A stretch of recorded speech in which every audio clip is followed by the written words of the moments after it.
Vamos a la palabra del Señor.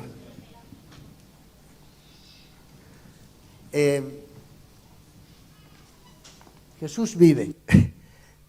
Podemos... ¿Dónde estás, Nicolás? ¿Estás ahí? Porque yo veo muy mal desde lejos, mi hermano. Ahora ya te identifiqué por la corbata. Vamos ahí. Vamos adelante. Yo digo adelante y vos tocas play. Hay varias formas de ver el mundo. Yo voy a preguntar, no sé si es ofensivo lo que voy a decir, ¿se pueden apagar estas luces que reflejan sobre el... Bueno, si no se puede, no importa. Genial. ¿No se ve mejor un poquito ahí? Buena. Hay varias formas de ver el mundo. Ahora lo estamos viendo mejor. Vamos adelante. Podemos verlo de día, desde el espacio, una fotografía del globo terráqueo mirando al mundo de día. Vamos adelante.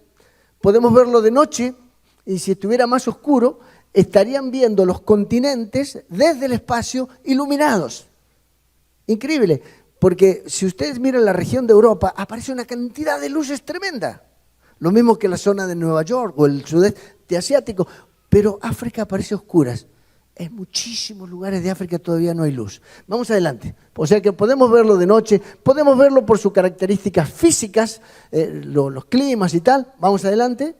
Podemos verlo por países, por su división geográfica, por sus continentes y naciones. Podemos verlo también por sus climas, donde hace mucho calor, donde hace mucho frío, donde hace absoluto frío, o en el centro de África, miren, y las islas del Pacífico hace un calor exagerado en el centro, en el ecuador del planeta. Vamos adelante.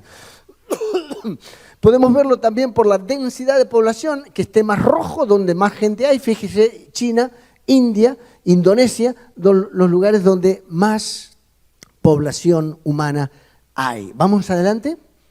Pero la pregunta es, ¿cómo ve Dios al mundo? ¿Alguna vez se preguntó? ¿Cómo lo mira el Señor al mundo? Déjeme que yo comparta en el nombre del Señor. Tal vez parezca arrogante lo que voy a decir, pero tenemos base bíblica para decir que cuando Dios ve el mundo, vamos adelante, Dios ve el mundo como personas. Dios ve el mundo como gente. Nosotros tal vez miramos los paisajes. Mire qué lindo mi país paisano, ¿no? Dice la milonga por ahí, ¿no? Es decir, pero Dios ve personas que son las que Él creó. Vamos adelante. Primero, vamos a ver el mundo con los ojos de Dios. Adelante. En relación con Cristo, Dios mira al mundo en relación con la cruz de su Hijo. ¿Dónde están las personas de ese mundo en relación con la cruz de Cristo? ¿Están antes de la cruz o están después de la cruz? ¿Dónde está usted? ¿Ya pasó a los pies de la cruz? ¿O todavía está antes de la cruz de Cristo? Vamos adelante. De acuerdo con la cruz de Cristo, según la Biblia, hay 3 tipos de personas a los ojos de Dios. Una, aquellos que se llaman a sí mismos cristianos. 1 de cada 3 personas en el mundo se llama a sí mismo cristiana. Tendríamos que diferenciar muy rápidamente. Tal vez casi todos ustedes nacieron siendo cristianos, respetuosamente católicos. Vino un día en que alguien les mostró el Evangelio de Jesucristo y dijo que es necesario nacer de nuevo. Estábamos conversando con Marcelo y su esposa y él nos estaba contando antes y después de Cristo y los cambios que hubo. Porque la palabra dice que el que está en Cristo es una nueva criatura y que las cosas viejas pasaron y que a partir de aquí son todas hechas de nuevo. 2 Corintios 5, 17. Y entonces están los cristianos, como dijo el propio Señor, este pueblo de labios me honra, pero su corazón está lejos de mí. O en otro lugar el Señor dice, ¿por qué me llaman Señor y no hacen lo que yo digo. No todo el que me dice, Señor, sino el que hace, decir y hacer la voluntad del Padre que está en los cielos. Es decir, no vamos a entrar en esa disquisición, pero 1 de cada 3 seres humanos en este mundo dice ser cristiano. Muchos de ustedes decían ser cristianos y ahora son nacidos de nuevo.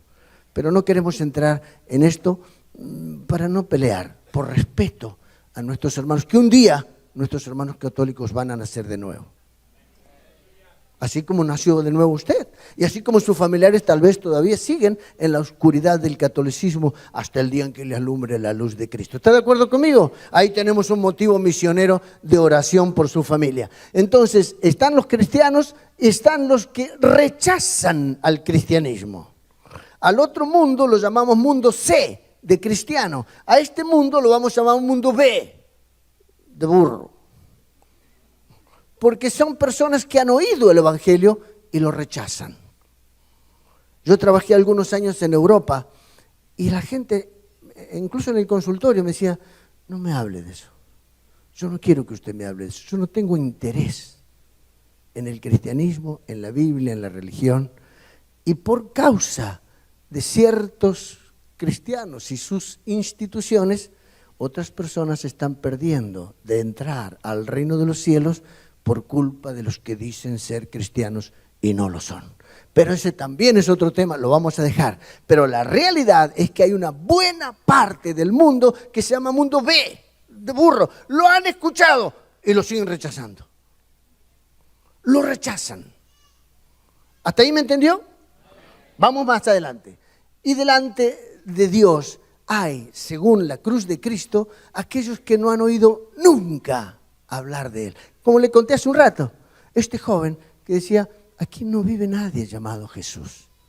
Anabi Isa, en su lengua, dice, nadie vive aquí que se llame Anabi Isa. Bueno, existen los que nunca han oído hablar del Evangelio, y a ese mundo lo llamamos mundo A, porque me parece que es el A, B, C del cristianismo, es el prioritario. Y esos son 25% de la población del mundo. ¿Habrá alguien en la Argentina que nunca oyó hablar de Jesucristo, de Dios, de Biblia, de iglesia, de cielo, de infierno, de perdón, de salvación, de perdición, bla, bla? Tal vez no conozca lo que debe conocer y tal vez no se ha convertido a Cristo o tal vez no conoce toda la Biblia. Tampoco usted y yo la conocemos. Pero difícilmente vamos a encontrar en Argentina alguien que diga Jesús, Jesús, Jesús, no, acá no. Jesucristo, cruz, ¿qué es eso de cruz? Biblia, no, nunca. Si yo le digo el Corán, levante la mano apenas, levante la mano, ¿quién sabe lo que es el Corán? Bueno, 2 o 3 o 4% de la iglesia. ¿Sabe lo que es el Corán? Es el libro sagrado de 1.300 millones de musulmanes. Dice una cantidad de inexactitudes y de cosas que... Pero es su libro sagrado y no vaya usted a querer ofender el libro sagrado de los musulmanes. Porque ellos son de la espada fácil y... ¿no? Así como nosotros no sabemos lo que es el Corán, ni siquiera lo que dice, y tal vez nunca tuvo usted un Corán en sus manos, es el libro de lectura cotidiano que memorizan los niños y los adultos en el Islam. Una cantidad de mentiras que conduce al infierno. ¿Está de acuerdo conmigo? Esa gente es 1 de cada 4 personas en el mundo.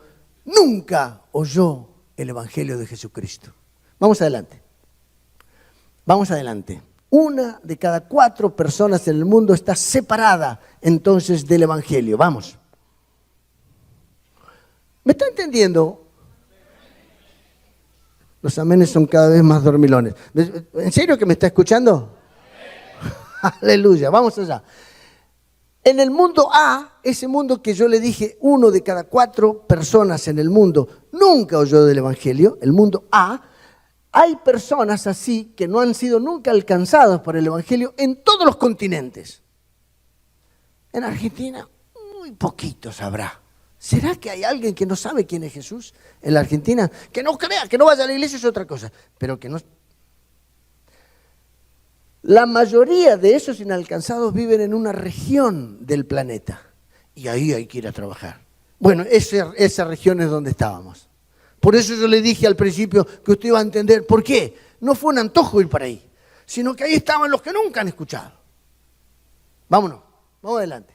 Eso le llaman la ventana 1040. Un día Agustín va a presentar aquí unos mapas del mundo y le va a mostrar claramente dónde está la ventana 1040, qué países, qué cantidad de gente y por qué esa ventana está cerrada al Evangelio de Jesucristo y por qué hay que hacer ahí los esfuerzos mayores por llevar la luz de Cristo, que se abra la ventana y entre la luz de Cristo. Primero entonces ver al mundo con los ojos de Dios. Él lo ve como personas cristianas. Muchos de esos cristianos dicen Señor, Señor, pero no hacen. ¿No? No son como nosotros, que somos buenitos. ¿No? La otra cantidad de gente que ya escuchó, pero dice no quiero saber, no me hable, no quiero. El mundo B. Y después lo llamamos el mundo A, el mundo de los que nunca han sido alcanzados. Vamos entonces a mirar los ojos con los... En el segundo lugar, tratar de ver al mundo con la mente de Cristo. ¿Me está acompañando en el mensaje? ¿Me está? Con la mente, yo voy a tratar de no cansarlo. Vamos adelante, conocer al mundo con la mente de Cristo. Aquí hay un versículo, la pregunta de Isaías, que usted ya conoce. ¿Hay alguien que conozca el Espíritu de Dios o que conozca lo que Él hace? El apóstol Pablo en Corintios dice, nosotros tenemos la mente de Cristo. ¿Será que tenemos la mente de Cristo? La mente de Cristo dijo una vez, vamos a las aldeas vecinas para que también allí predique, porque para esto he venido. Vamos un poquito más adelante. ¿Por qué ese mundo A está separado del Evangelio? ¿Por qué el mundo A no ha sido iluminado con la luz de Cristo? Vamos adelante. Eso, estoy repitiendo la misma diapositiva, 1 de cada 4 personas está separada del Evangelio, vamos. Puede ser que estén separados del Evangelio porque en sus países hay barreras políticas. Por ejemplo, en China no es permitido predicar el Evangelio y la iglesia de Cristo en China es una iglesia escondida, una iglesia subterránea. Los misioneros siempre tenemos anécdotas y yo no tengo tiempo, pero me encantaría contarle cómo algunos chinos han venido a Cristo mientras están trabajando en empresas chinas en África y después vuelven a China y ¿dónde se congregan? Vuelven con el Evangelio en su corazón, pero ¿dónde se congregan? ¿Sabe qué? China tiene derecho de venir, aquí no va a venir, no se preocupe, con topadoras y con gente adentro de derribar su templo. Si usted no salió corriendo a disparar de la topadora es porque usted no valoró su vida. Es decir, en China ocurre esa persecución del Estado porque está prohibida la celebración de cultos no autorizados por el gobierno. Entonces puede ser que estén separados por gobiernos totalitarios que no permiten el evangelismo, como estaba diciendo en China, como nacionalismo, por ejemplo en Corea del Norte no es permitido, o gobiernos que son abiertamente anticristianos. Todos ustedes se acuerdan de la época de la cortina de hierro, en donde el comunismo prohibía la predicación del evangelio porque era un gobierno ateo, que fracasó, que esperaba, fracasó. O puede ser que simplemente por guerras. En este momento los ucranianos y los rusos están a fuerza de cañonazos. Y no solo eso, ¿y qué decir de Gaza y Israel y de otras guerras que las hay? La guerra impide o dificulta la evangelización. Vamos adelante. Puede ser que haya otras barreras que impidan, como por ejemplo el budismo, el hinduismo. Yo le hablé del Islam, el materialismo. Es difícil predicar a Cristo en Europa. Las personas tienen todo lo que necesitan y usted se va a encontrar con europeos o con argentinos aquí que viven como europeos. Tienen coche, tienen casa, tienen electricidad, tienen internet, tienen dinero, tienen piscina, tienen vacaciones. No necesitan a Dios. ¿Me comprende? Puede ser que haya persecuciones o límites para entrar a los misioneros. En un país de África, el Señor me permitió postularme como médico de Naciones Unidas. Fui elegido y las Naciones Unidas me metieron dentro de ese país como médico de Naciones Unidas, pero en realidad yo iba disfrazado de médico de Naciones Unidas. No hay nadie de Naciones Unidas aquí, ¿no? Yo iba disfrazado de médico de Naciones Unidas, pero yo era un cristiano y yo era un predicador del Evangelio. ¿Y se acuerdan del caballo de Troya? ¿Se acuerdan? Y si no, averigüe hoy, googleé, pregúntele a Google qué era el caballo de Troya. Un regalo que le hicieron ahí los tirios a los troyanos, y donde dentro iba una cantidad de soldados que cuando ellos metieron el regalo dentro de la ciudad amurallada, a la noche ellos se bajaron del caballo de madera enorme y abrieron por dentro los portones, que fue la debacle, el final de Troya. El Evangelio no está preso. Yo no tengo vocación de mártir y no sé si me metí en el caballo de Troya. Pero esa vez las Naciones Unidas me eligieron y yo pude entrar. Y cuando entramos no había misioneros, y cuando salíamos había más de 40 misioneros que habían podido entrar. ¿Me comprende? Entonces, tal vez el Señor lo use usted como un caballo de Troya. A mí me ha usado como un caballo. Vamos adelante. Hay países en el mundo que no tienen contacto con los cristianos, hay países donde hay hostilidad hacia los cristianos, hay lugares donde faltan Biblias, donde a los propios cristianos le parecen inalcanzables. Es tan difícil entrar en este momento en Corea del Norte, es tan rígida la barrera del comunismo en Corea del Norte, es tan duro la dictadura de, no me acuerdo el nombre, el hijo de, mi esposa me está señalando el reloj. Los que estén de acuerdo, levanten la mano. Mamá, nadie te dijo. ¿Saben? En África nos ha pasado que cuando se convierte un joven o una jovencita al cristianismo, sus padres, sus tíos, sus abuelos le dicen: te convertiste, entraste en la religión de los blancos. Porque ellos consideran que la religión cristiana, no todos, es la religión de los blancos. Y en algunos casos la religión de los blancos ha traído miseria, dominio. Hace siglos que Europa ordeña a África. Pero ese sería otro tema para entrar, ¿no? Pero dejémoslo por ahora. Le quiero decir que a veces los propios cristianos somos culpables de que gente no reciba a Cristo. Pero vamos adelante. Vamos adelante. La mayor barrera para alcanzar a los nunca alcanzados con el Evangelio no es la dificultad, no es la cultura, no es el infierno, no es la lengua, no es el idioma difícil, la distancia, el dinero, no es. ¿Sabe cuál es la dificultad mayor para alcanzarlos? La mayor barrera está en los corazones y en las mentes de los cristianos. Es doloroso, pero es así. Nosotros no pensamos en ellos, no sentimos compasión. Recorría Jesús todas las ciudades y aldeas, y al ver las multitudes, ¿qué dice la Biblia? ¡Fuerte! Al ver las multitudes tuvo compasión. ¿Por qué? No solo porque Dios es bueno, sino porque ellos estaban desamparados, dispersos, camino a la muerte, como ovejas sin pastor. Y entonces le dijo a sus discípulos: la verdad que el trabajo, la mies, la cosecha es mucha, pero los obreros son pocos. Por eso hace más de 30 años rogamos al Señor de la mies que envíe obreros a su mies.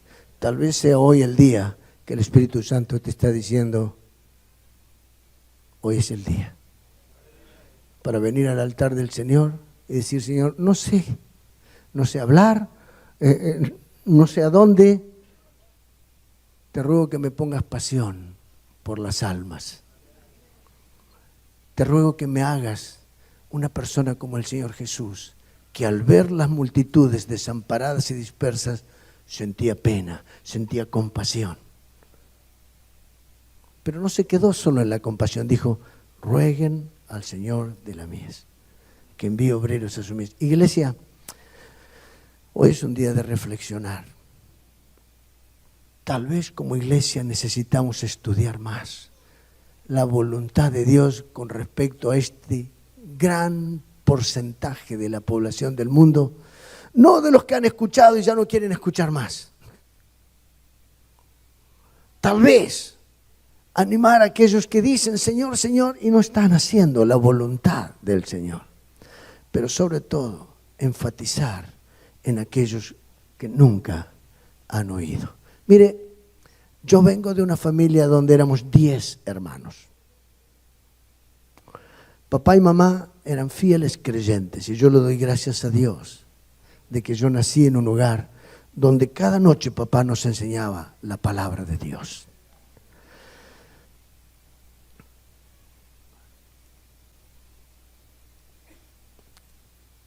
Era una familia muy pobre, papá nunca pasó de tener la bicicleta que tuvo.